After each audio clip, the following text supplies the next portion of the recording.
வணக்கம் மக்களே, கேரட் சாதம் செய்யலாமா? அது எப்படி செய்யுதுன்னு பார்க்கலாங்க. இது கேரட் குழந்தைங்க சாப்பிட மாட்டாங்க. இது மாதிரி காய் சீவலில் சீவிட்டு கேரட் சாதம் செஞ்சு கொடுத்துருங்க. குழந்தைங்க சூப்பராக சாப்பிட்ருவாங்க. பிரியாணி டேஸ்ட்டில் இருக்குங்க. கடாயில் எண்ணெய் ஊற்றுங்க, சோம்பு போட்டுக்கோங்க, 4 பல் பூண்டு தட்டி போட்டுக்கோங்க, கடலப்பருப்பு, வேர்க்கடலை போட்டுக்கோங்க, நல்லா சிவக்க வறுத்துக்கோங்க.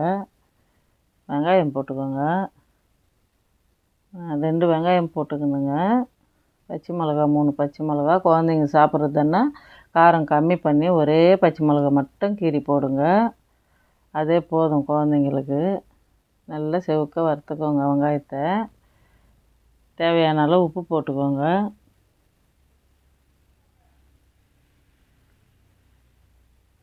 சேமியா மாதிரி சீவி வச்சுட்டுங்க. தண்ணியே வேணாம்.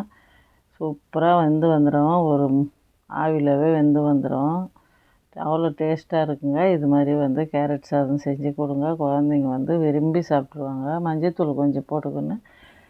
இன்னொரு கொஞ்சம் நேரம் மூடி வைங்க. நல்லா வெந்து வந்துடும். சாப்பாடு போட்டு 4 கலரி விடுங்க.